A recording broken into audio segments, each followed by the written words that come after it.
Espero que se acepten las preguntas personales. Voy a empezar con una pregunta, profesor Surhausen, si usted es tan amable. Leí un artículo suyo que me llamó mucho la atención, en el que decía que pues, el 20% del cáncer estaba relacionado de manera directa con algún tipo de microorganismo, específicamente con los virus, con las bacterias y con los parásitos. Sin duda su trabajo abrió un campo gigantesco desde el punto de vista investigativo en este campo. La pregunta es concreta, profesor. A más del virus, del papiloma, que sin duda ha sido una obsesión para usted, ¿qué otro virus en este momento tiene usted en la mira, naturalmente, y bajo esa condición, cuál sería usted el panorama frente a esta perspectiva? Me llamó mucho la atención hablar del 50%, incluso creo que usted hacía un poquito más extensiva digamos, el espectro. Casi el 50% de los cánceres de alguna u otra forma podrían estar relacionados con virus o con bacterias, pero tiene usted en un artículo casi la certeza del 20%. Profesor, y obviamente las preguntas son de ustedes hasta aquí, solamente las del moderador. 21%, lo siento mucho. No 50, sino el 21%.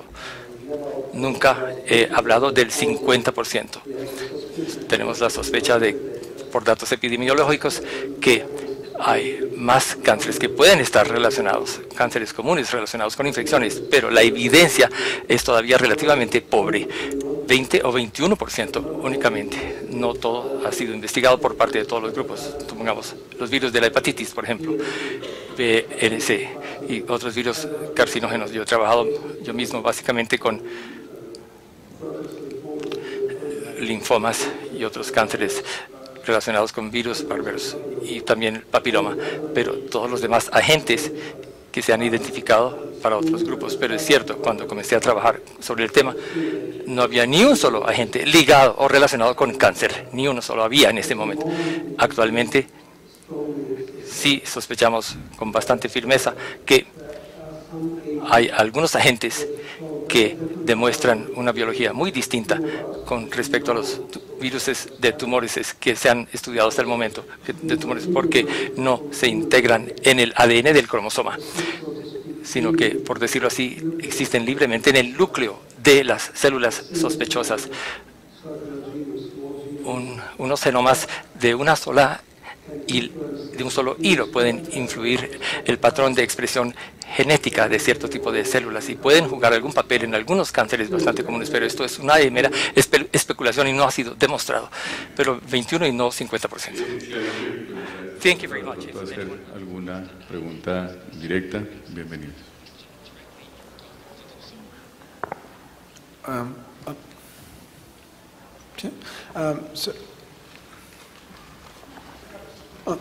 Thank you. So this is a question for Esta es una pregunta para el Dr. Surhausen. The speaker is asking the question in English. You don't need to use the microphone. Hay chance de que, hay posibilidad de que sea tan mutagénico algún virus que haya vacunas que de aquí a pocos años ya no funcionen y toque rediseñarlas porque los virus presentan alto nivel de mutagénesis y sabemos que usted basa sus vacunas en secuencias de consenso, así que pueden ser eficaces, pero de aquí a 10 o 20 años hay un nuevo supervirus que ha mutado y hay esa posibilidad, o esto es algo tan solo remoto en su opinión. Bueno, hay un eco y no estoy seguro de haber entendido correctamente la pregunta por el eco, dice él, pero si se pregunta por qué en la secuencia profunda que se hace trabajado para tumores no se han descubierto más viruses, puedo dar una respuesta. La respuesta es que los ensayos de secuencia, las pruebas de secuencia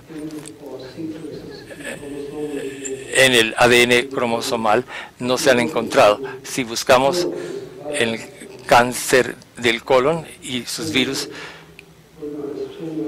con reacciones de cadena, se encuentran virus TT y otros tipos de virus de este tipo que se integran con el ADN del cromosoma, eventualmente un 100%, incluso tipos nuevos con este tipo de procedimiento, pero por secuencias profundas no se encuentran porque se han logrado liberar del ADN mitocondrial que perturba la reacción y por lo tanto filtran algunas secuencias que son exóticas en los extremos derecho e izquierdo. Según el análisis, es tan solo muy recientemente que algunos grupos han comenzado a considerar más cuidadosamente este interrogante, porque obviamente es un problema técnico de la secuenciación. Y estos agentes, por ejemplo, que hemos investigado, que estamos investigando, todos, sin excepción, han sido aislados, 18 agentes novedosos de ganado, y ninguno parece integrarse con el ADN del huésped. Thank you very much. Mi pregunta va para el doctor Surhausen. Doctor, what do you think about the French government? In English. ¿Qué piensa de que el gobierno francés detenga las vacunaciones sistemáticas en niños durante los últimos años por reacciones adversas a la vacuna? Quizás si se le traduce, él oye mejor directamente al oído que con el eco del salón parece que no está escuchando bien. Las formulamos en español. The question is, what do you think? El paro que hizo el gobierno francés en la vacunación sistemática de los niños por reacciones adversas varias de la vacuna. What do you think about this French decision to stop vaccination? ¿Vacuna de hepatitis B o de papiloma o de cualquier vacuna? The papilloma vaccine. Bueno, también para measles, mumps, hepatitis B, paperas, para autismo hasta puede ser una consecuencia de la vacunación, se ha pensado, dice. Esa sospecha se planteó también en muchos otros países. Nunca ha sido esto fundamentado hasta donde yo lo sé. Y tampoco conozco de un plan que haya detenido las vacunaciones en Francia hasta donde yo sé. Se han reiniciado las vacunaciones en Francia hasta donde yo lo sé, dice él. Doctor Murillo, ¿quiere complementar la pregunta, la respuesta del profesor Surhausen?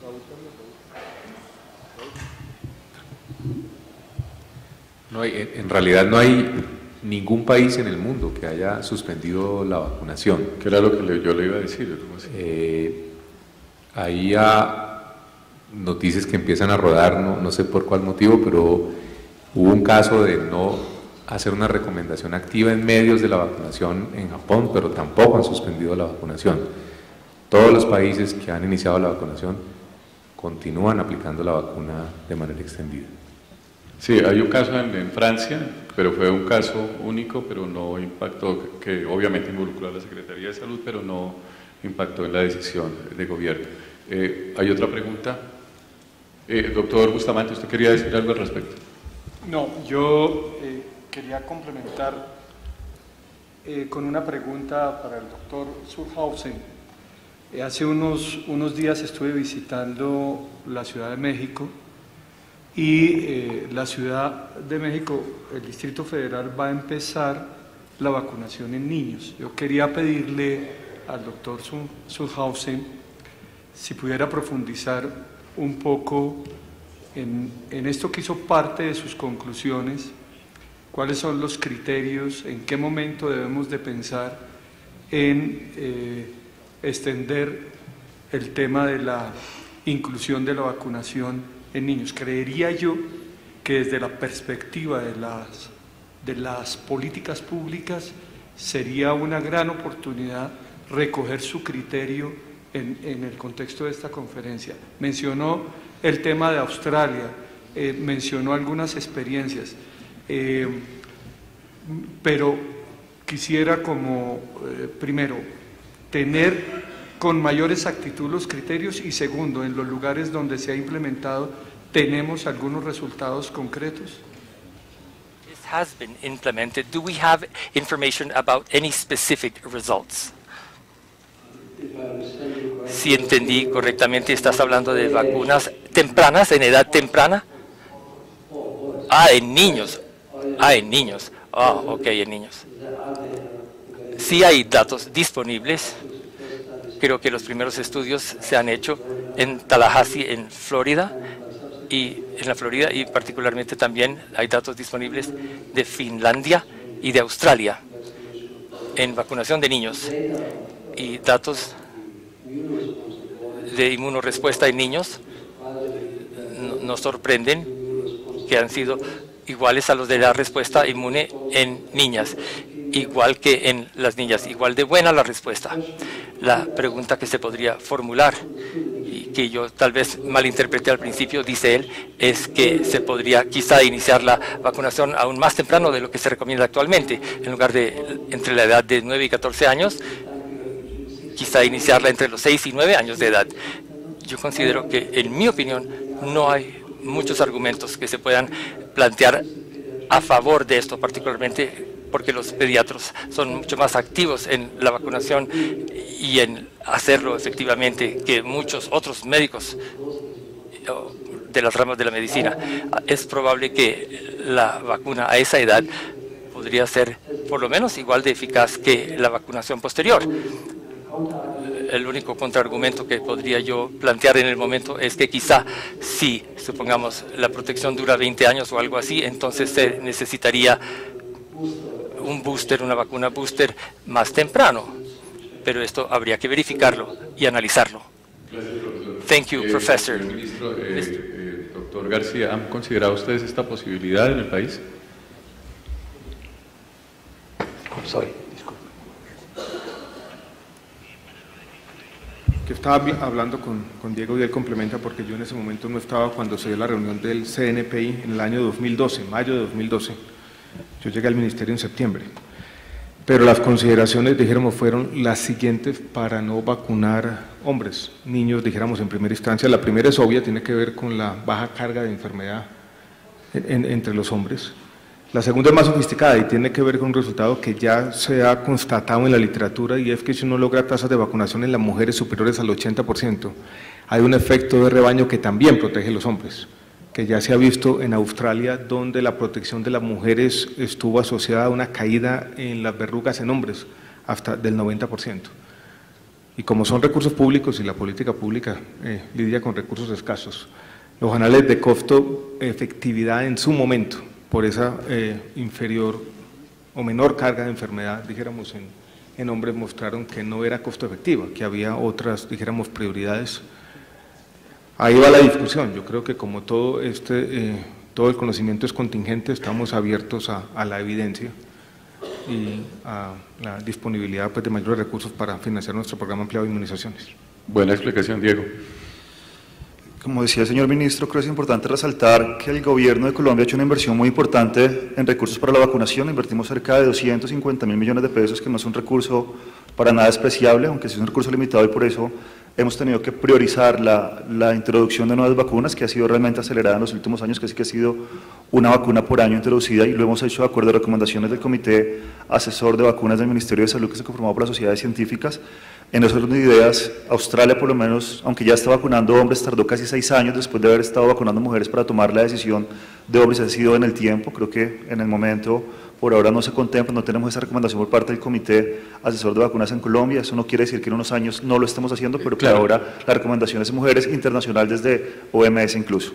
Hay una tendencia desde el plano epidemiológico que naturalmente sigue las políticas de gobierno, pero también es importante. ¿Recomendaría usted desde el plano particular, ya no con recursos públicos, la vacunación en niños? Una pregunta para un médico. Como pediatra, sí, y es lo que pasa con las otras vacunas. Por ejemplo, la vacuna de varicela, que no está en el programa, se recomienda desde el punto de vista individual, pero tenemos que pensar también en el término de salud pública, que es la recomendación que estamos ahorita como gobierno haciendo.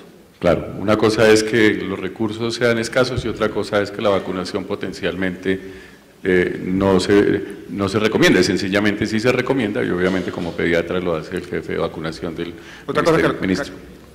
Otro punto, ahora a la salida de los periodistas hicieron la misma pregunta.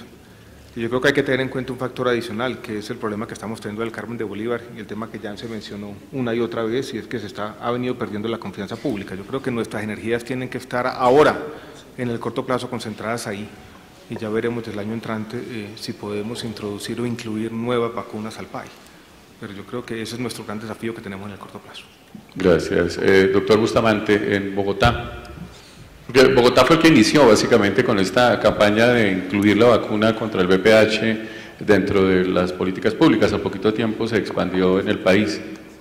No, yo coincido con... Le hago la pregunta porque usted le hizo la pregunta al doctor Surhausen. Pensé que la tenía ya dentro de la voluntad humana, pues así, la vacuna para los hombres. Hago la claridad que hice la pregunta desde la perspectiva de la construcción de políticas públicas, por el planteamiento hecho por el doctor Surhausen y por el impacto que puede tener una reflexión tan importante, pero que indudablemente, como lo dice el ministro, nosotros como responsables, el ministro en el orden nacional y yo en el orden del Distrito Capital, tenemos que ver toda la relación costo-efecto, tenemos que ver dónde está la carga de enfermedad. Me parece que es muy válida la respuesta. Y un elemento importante. Hace unos días me reunía con la representante de la Organización Panamericana de la Salud y cuando sucedió esto del Carmen de Bolívar, yo llamé al secretario de Educación, a manera anecdótica, y le dije, mire, para rodar la posición del ministro de Salud, le propongo que nos salgamos usted y yo a vacunar en los colegios. Frente a esa reflexión, la representante de la OPS nos hacía una reflexión que creo que es serena, en el sentido de que hay que generar una mayor comunicación, hay que transmitir una mayor información y quizás ser prudente en el proceso de vacunación, es decir, hay que combinar la concentración de la información, la difusión de una posición clara por parte del Ministerio, los organismos internacionales y, por supuesto, hacer acompañamiento en la población estudiantil y a sus padres para que se llegue a los programas de políticas alrededor de la inmunización por convicción y no por presión. Me parece que eso es muy importante.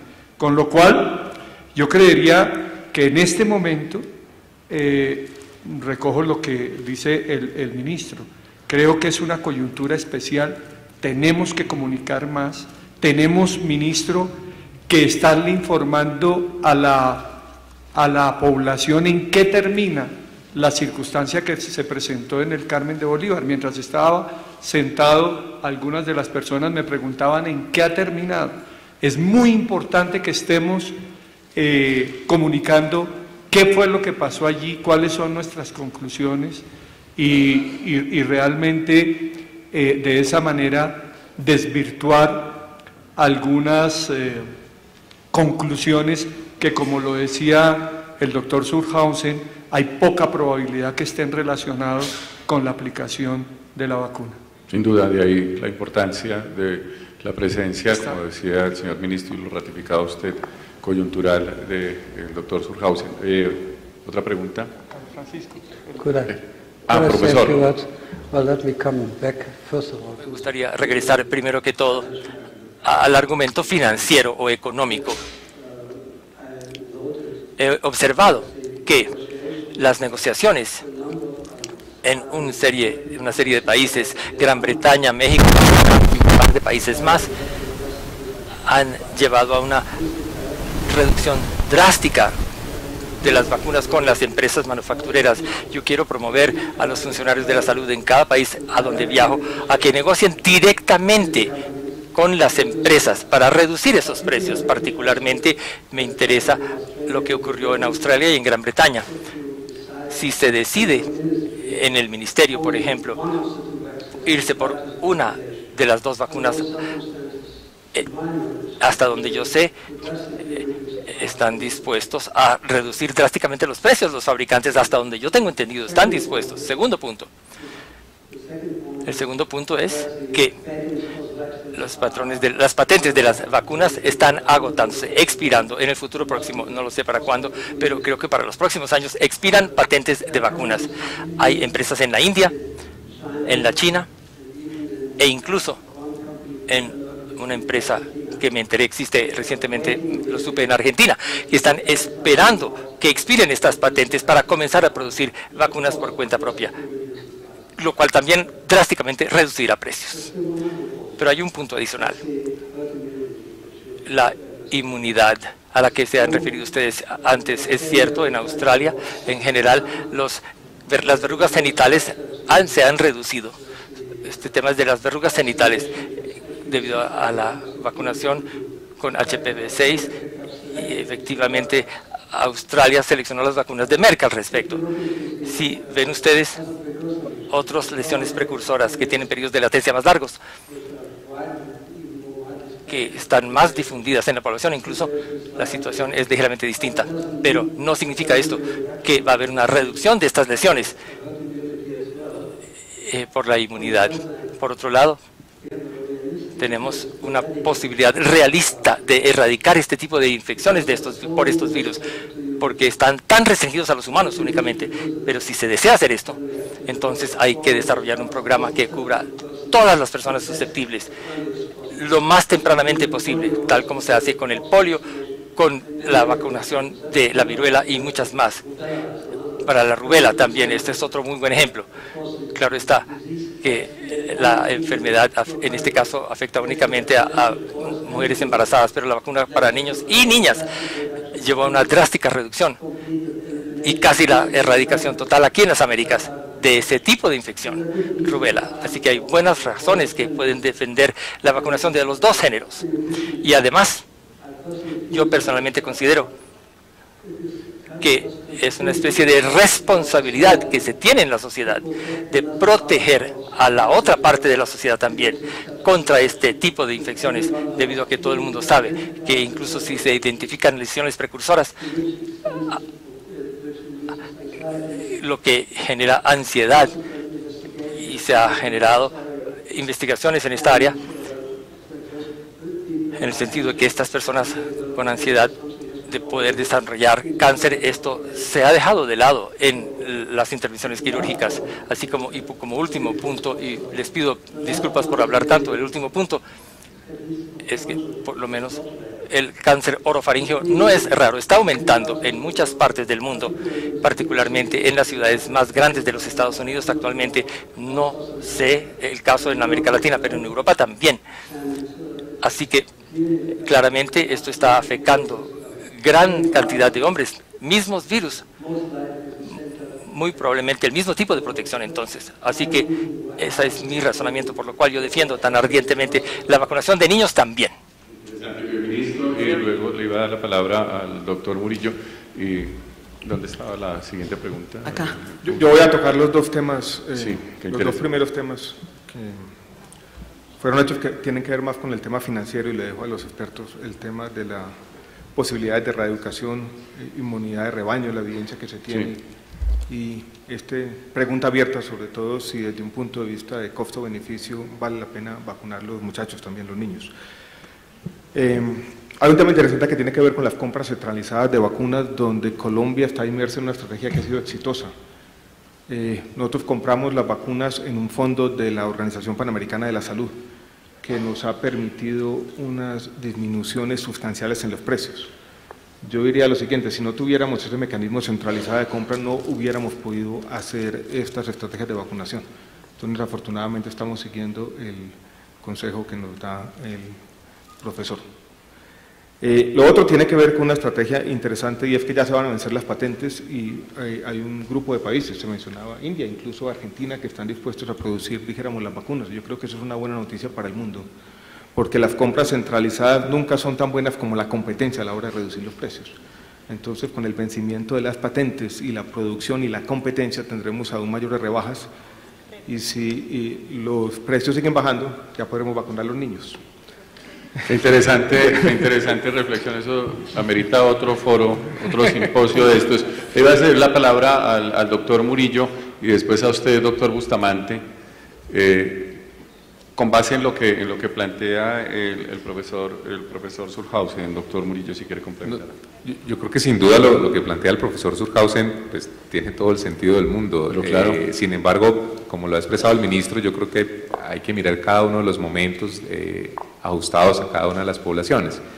Para nosotros todavía la carga de otros tipos de cáncer asociados al VPH sigue por fortuna siendo una carga baja, no es una carga muy alta. Quería preguntarle justamente, la pregunta era directamente eso, obviamente la carga del cáncer de cuello uterino es altísima, el cáncer orofaringio pues sin duda es importante, pero no es tan determinante, estamos hablando del 30 y... ¿Cuánto me dijo? No, aquí tenemos incidencias de cáncer orofaringio. No, lo digo la incidencia del VPH en el cáncer orofaringio, que hablaba que era más o menos del 33%, en el mundo entonces consideramos que no es una carga muy pesada, sin embargo es interesante. Hablo en términos de la incidencia de la enfermedad en el país, o sea, después el doctor Schwarz lo expresó, después del cáncer de cuello uterino, el virus del papiloma humano está asociado con el 90% de los casos de cáncer del canal anal, más o menos el 40% de los cánceres de pene, el 30% de los cánceres de orofaringe, pero estos cánceres siguen teniendo una incidencia muy baja en nuestro país, por lo menos en lo que logramos registrar en los registros poblacionales de cáncer. Las incidencias están alrededor de 1.5 por 100.000, siguen siendo todavía bien bajitas. Digamos que igual, él también expresaba el tema de negociación de precios. Hoy hay una diferencia, lo que expresó el ministro es verdad, las compras centralizadas en el fondo de la OPS nos permiten a nosotros acceder a precios que no sé si podríamos acceder por fuera de ellos, pero es también conocido en el mundo que hay una diferencia en precios, por ejemplo, en lo que le ofrecen las compañías farmacéuticas a Gavi, que es una alianza internacional que compra vacuna para los países pobres, versus el fondo de la OPS, mientras que a Gavi le venden la vacuna a $5 la dosis, en el fondo de la OPS le están vendiendo alrededor de $14. O sea que sí es posible seguramente conseguir que eso baje, pero creo que la estrategia de que sea una organización seria como la Organización Panamericana de la Salud, empujando por todos los países del continente, hasta ahora ha mostrado muy buenos resultados en todo el tema de vacunación y creo que es una vía por la que debemos seguir. Es garantía, doctor Bonilla, una frase. Espera, Mauricio, al doctor Bonilla y luego, les digo, señor secretario. Una pregunta para el doctor Harald Surhausen, queriendo meter el dedo en la candela, pero nosotros en Colombia hemos visto en las exposiciones que tenemos muy buenas coberturas, hemos logrado la vacunación más alta de segundas dosis, a diferencia de otros países, pero ahorita estamos atravesando por una situación difícil y teniendo aquí al doctor Surhausen, pues nadie más nos puede ayudar a solucionar esto. Todos sabemos la seguridad de la vacuna en múltiples publicaciones, pero quisiera saber la opinión del doctor Surhausen sobre las publicaciones que hay en revistas serias e indexadas sobre enfermedades desmielinizantes y sobre problemas de enfermedades de inmunosupresión que están en todas las vacunas, o al menos los artículos mencionan más de una vacuna, pero ¿cuál es su experiencia con la vacuna del VPH concretamente en este tipo de enfermedades, que son muy pocos casos publicados? Como digo, se publican en muchas otras vacunas, pero están publicados, están ahí, y quisiera conocer la opinión de él al respecto. Profesor.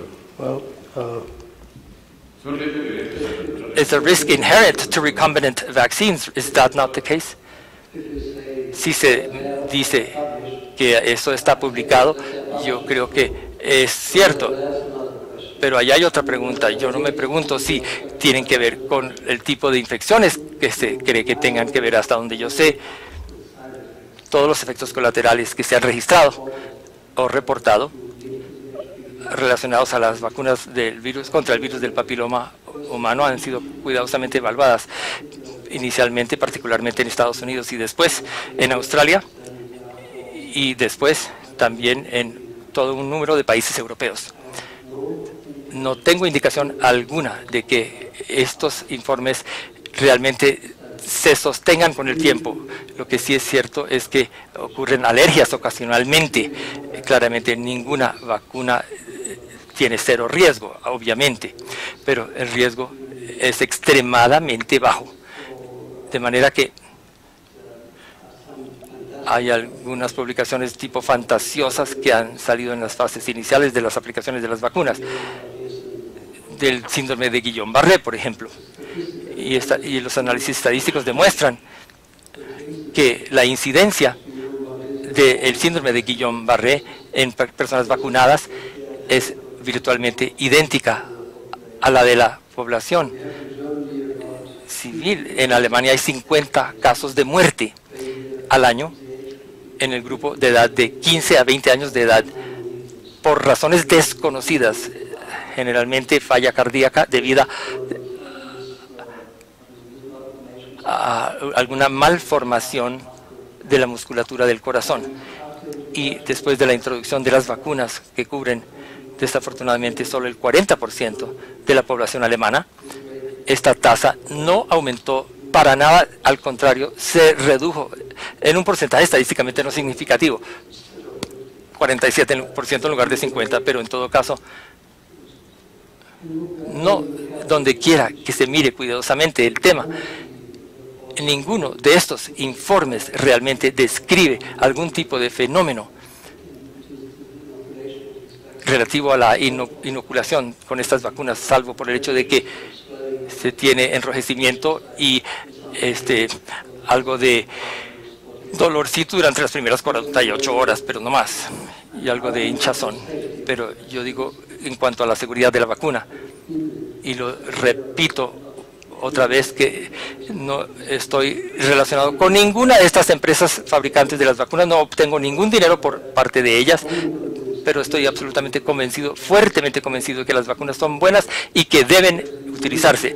Tenemos una posibilidad única con estos agentes de erradicar por completo algunos agentes, y sería poco inteligente no hacerlo. Thank you very much, Professor. The last. Mauricio, rápidamente. ¿Aló? Perdón, ¿iba a decir algo, doctor Bustamante? Solamente iba a hacer un comentario complementario al planteado por el ministro frente a lo que ha significado la posibilidad de acceder a fondos como el de la OPS para abaratar el acceso a las vacunas y en general a los medicamentos. Me parece que eso tiene un enorme potencial. Creo que se pueden dimensionar nuevas posibilidades a través de los mecanismos multipaís que existen. Yo recuerdo que el Instituto Nacional de Salud fue productor de la vacuna contra la fiebre amarilla. Como que en las Américas el Estado perdió el terreno en la posibilidad de producir vacunas, y por allí podría transitar mecanismos conjuntos multipaís para producir regionalmente algunas vacunas. Por allí creo que habría un enorme potencial. Un detalle, en el último Congreso de Investigación en Sistemas de Salud se planteó que solamente el 7% de los recursos que se dedican a la investigación se dedican a la investigación de políticas públicas y relacionado con los sistemas de salud. Cada descubrimiento de una nueva molécula o una nueva solución implica profundizar de alguna manera la dificultad del acceso. Creo que por ahí también deberíamos de trabajar un poco. Gracias, doctor Bustamante. La última pregunta de ustedes, por favor. Más que una pregunta, es un comentario. Es muy gratificante ver que cuando comenzamos a trabajar, yo soy patóloga, cuando comenzamos a trabajar en patología cervical, la incidencia de cáncer en nuestro país era muy alta y la mortalidad, y cómo ha venido bajando progresivamente, a pesar de las enormes dificultades. Cuando comenzamos a trabajar en la patología o en el cáncer de cervix, nuestro gran problema sigue siendo el mismo que tenemos hoy en día, y es el acceso de las pacientes en las zonas retiradas o marginales al adecuado servicio de salud, a la colposcopia, a la biopsia de cervix o a los ginecólogos. Mi pregunta es, es una observación respecto a las políticas de salud. ¿Cuál va a ser finalmente la prueba de tamización que va a elegir el país teniendo en cuenta los costos de las nuevas pruebas que se vienen de las pruebas virales, y comparar lo que ha venido sucediendo desde los años 80, cómo ha venido bajando la incidencia, y si es necesario meter pruebas tan costosas, que son muy buenas, que son excelentes, pero para un país como el nuestro, el tamizaje con estas pruebas virales realmente llevan una ganancia costo-beneficio. Sé que esto es una discusión de nunca terminar, pero sí creo que tenemos que tener en cuenta la disminución en la mortalidad por cáncer de cervix en el país transcurrida en los últimos 20 o 30 años, con vacunas, con algunas de estas pruebas, pero no necesariamente secundarias a estas. Quisiera los comentarios de ustedes. ¿Alguien quiere hacer un comentario al respecto, doctor Murillo? I think, Okay. I'm sorry, I think first of all the cost of El costo de la prueba de detección de ADN está drásticamente bajando y lo será siguiendo así en el próximo futuro. Puede que en algunos países todavía sea costoso, pero ya es bajo en otros. Esto no va a ser un problema. Hay un aspecto que realmente quisiera destacar para no ser malinterpretado. Yo admiro la Organización Panamericana de la Salud por todo lo que ha logrado en cuanto a poliomielitis, rubela, varicela, paperas, su erradicación en todas las Américas. Es una labor absolutamente admirable, así que claramente tengo un comentario muy positivo, mucho mejor que cualquier otra organización del mundo. Esto es claramente muy positivo. Hay que destacar esto, y yo no quiero que se me malinterprete en cuanto a cualquier argumento contra esta organización. Y todo lo que se hace en cuanto a HPV, VPH sí requiere algo de consideración y discusión, y esperemos que produzcan resultados que sean satisfactorios para la sociedad, específicamente para este país. Interesting, Dr. Murillo. Sí, yo mostré quizás muy rápido el análisis de uno de los tantos análisis de costo-efectividad, porque ya llevamos más o menos 3 o 4 y cada vez incorporamos más elementos en él en relación con la introducción de nuevas alternativas para el control del cáncer de cuello uterino.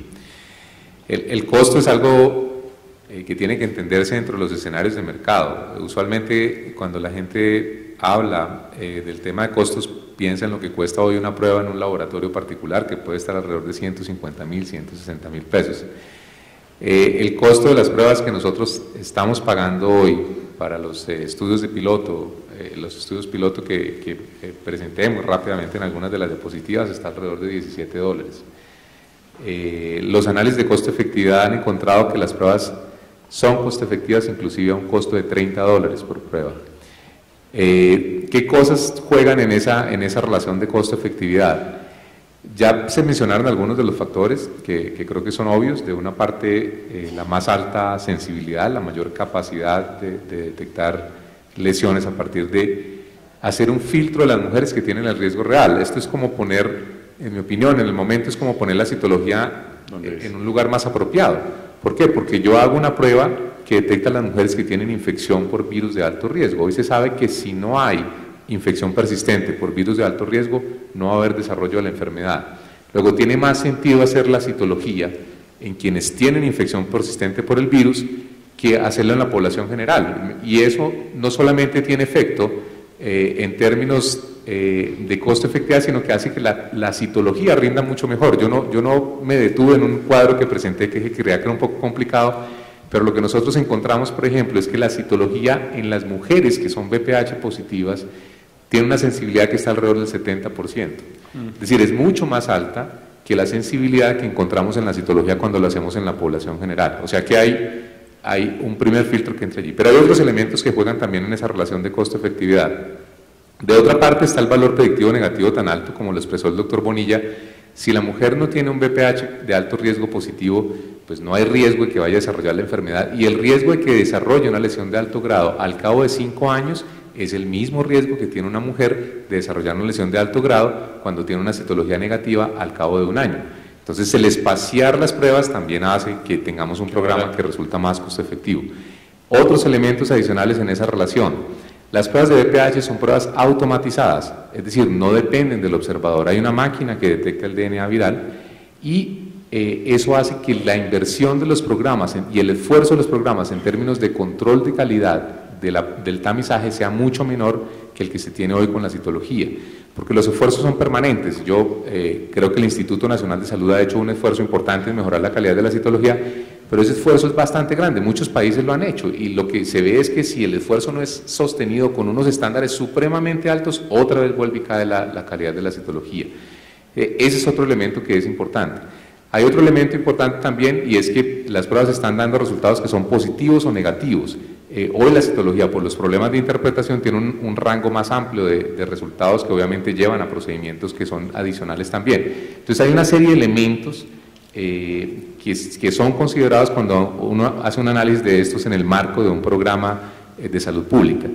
Y habría que adicionar algunas de las alternativas que ya mencionó el doctor Bonilla y resaltó el doctor Surhausen, y es que las pruebas de BPH ya tienen evidencia que muestran que por el mecanismo de autotoma, es decir, la mujer no tendría que ir al laboratorio a que le tomen una muestra, sino que puede en su hogar introducir un escobillón en el canal vaginal y tomar una toma de las muestras, y se ha evidenciado también que eso tiene una capacidad de detección que es mayor que la de la citología convencional. De hecho, hoy se están desarrollando algunos mecanismos. Yo pues, he tenido la posibilidad de ver algunos estudios en donde se está trabajando sobre... Murillo. Bueno, listo, termino. Pero estoy mencionando las ventajas porque están buenísimas. No, pero la respuesta es, y el cuello de botella de atención a las pacientes, que es realmente el problema. No se trata de cortarles el viaje, ni más faltaba, me están diciendo que hay unos compromisos desde el punto de vista, doctor Murillo, interesante, y descubrir que hay una causa específica para un cáncer como el del cuello uterino y saber que existen herramientas, por un lado para prevenirlo, por el otro lado para detectarlos tempranamente, y que existe voluntad desde el punto de vista político y naturalmente dentro de un contexto incluso económico para abordar esto dentro de una discusión que naturalmente le sirva al país, es muy valiosa, y sin duda estos escenarios son los aptos para este tipo de discusiones. A ustedes, muchas gracias, perdónenme un segundo. Yo, pues naturalmente, un aplauso inicialmente para el doctor Surhausen, de verdad, muchísimas gracias por sus luces. Al señor ministro, al señor secretario de Salud, al doctor Murillo, director del Instituto Nacional de Cancerología, a usted, doctor Bonilla, al doctor García, y yo quiero invitar aquí al doctor Víctor Alberto Gómez para que, pues obviamente como se debe, él que es el organizador de este evento en compañía con el Instituto Aguedo, rector del Gimnasio Moderno, por favor, clausure este evento. Doctor Víctor Alberto Gómez Kuznir, si nos acompaña por favor a casa. Doctor Gómez, muchísimas gracias por la invitación, y naturalmente usted es el dueño del evento. Gracias por la invitación, por esta magnífica organización, y esencialmente por mostrarnos que estos tipos de avances, que personajes como el doctor Surhausen pueden estar tan cerca de nosotros como ustedes nos lo permiten. Muchísimas gracias, doctor. No, estábamos atendiendo unos requerimientos de prensa. No, el agradecimiento es para el doctor Surhausen. Gracias por estar en Colombia. Gracias por estar en el Gimnasio Moderno con motivo de nuestro centenario. Gracias a todos los que han venido y nos han acompañado, a la Fundación Universitaria de Ciencias de la Salud, a los laboratorios que se han unido a este evento, en fin, a todos los participantes, al ministro, a la Secretaría de Salud, al doctor Bonilla, al doctor Murillo, a todos los conferencistas. Pues la idea del Moderno es seguir contribuyendo con estos temas que son de debate público y seguir aportando para nuestro país. Entonces, pues muchas gracias a todos ustedes y esperamos verlos en una próxima oportunidad. Muchas gracias.